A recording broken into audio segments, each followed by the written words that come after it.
So if you're wondering why people won't follow you, if you're wondering why people don't get attracted to you, it's probably because you're not moving.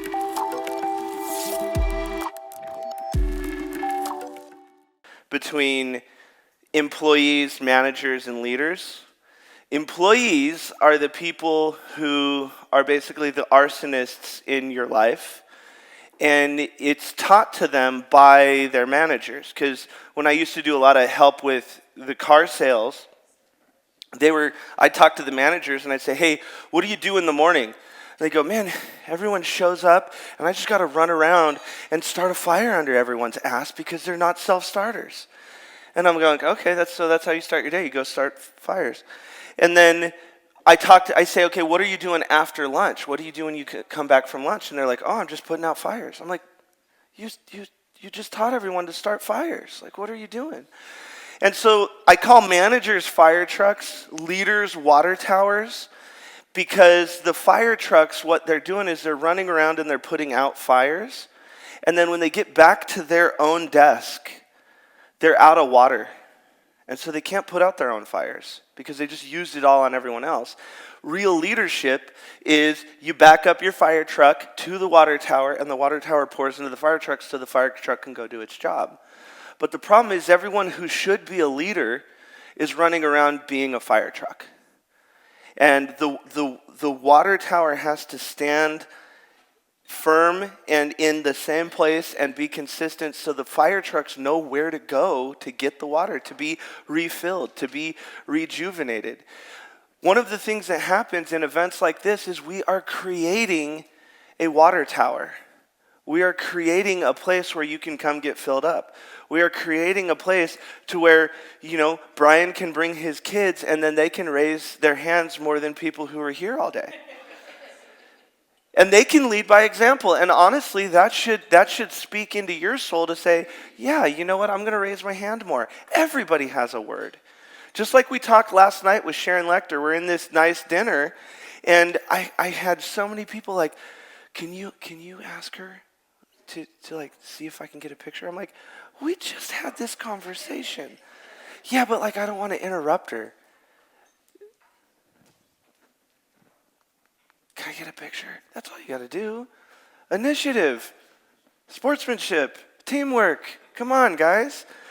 So it's really interesting that we go through this and going back to movement. So many people are not moving. You're waiting to be moved. And going back to what Brian was talking about yesterday is moved people move people. Attracted to you, it's probably because you're not moving. It's probably because you're not raising your hand. It's probably because you are throwing what I call a plum party. If you don't know what plum party stands for, it stands for poor little old me. And you're throwing the biggest plum party you can, and what you're actually doing is it's a giant outcry for attention. You're just saying, hey man, I'm going through some stuff. I got some trash, got my armor up. Can someone just come check on me? And you're increasing the emotional intensity so that you can get attention without realizing it. And someone taught you somewhere along the lines to do that. And that's why I'm saying we've got to stop increasing our emotional intensity, i.e. the wife in the birdcage, before we start taking action. In like a good way, just to be very clear. Abstract thought. So, but the big thing that we're going to do today is we're going to talk about, vision casting. We're going to talk about, again, becoming the people that we need to be. Because we get into these situations where we're sitting here. Hey, Sally, can you grab this for me? We get into these situations where we are trying to do, and we're not becoming anything. For a lot of you, this is I don't know, your 100th seminar. Well, why? Like why? What isn't changing? You. Why aren't you taking different actions? Why do you constantly need to come to, a mutual friend of me and Eileen, his name's JC, and he talks about these things as what's called the jacuzzi experience. And he says, okay, we're all hanging out. We're all basically in a jacuzzi. We feel good. This is fun. We're throwing a party. And then when we all leave, that feeling leaves. How come we're not carrying momentum? How come we don't start the daily disciplines? And that's because you're not changing. As long as you are so focused on what you're doing and what you need to do, but you don't become the person who can do those things, it's never going to change. It's never going to change. And so that's why yesterday we focused on, past, present, and future. And going back to the be, do, have, the thing that takes that a step further is being able to see different things. And here's the thing that you really have to understand about the visioneering, if you will, engineering your vision. You have to understand that the further you see and the more you allow yourself to see, the crazier you sound. Because think about it. If I tell you my vision, I'm going to see it before you're able to see it, and I'm going to see further than you're able to see.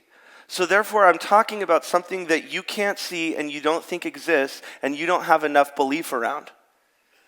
So like when Drew comes over to me and says, hey, I wrote a book, if I don't share a vision and understand, or if there's too great a distance to where I'm like, I could never write a book, or books are too hard, or you're never going to do anything, he just sounds crazy to even talk to me about it.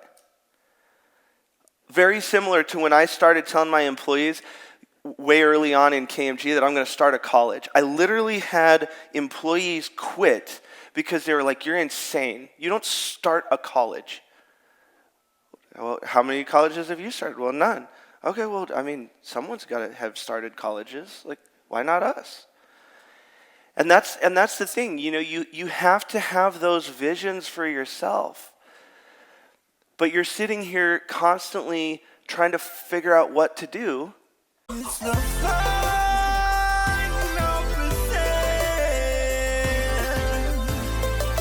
final percent.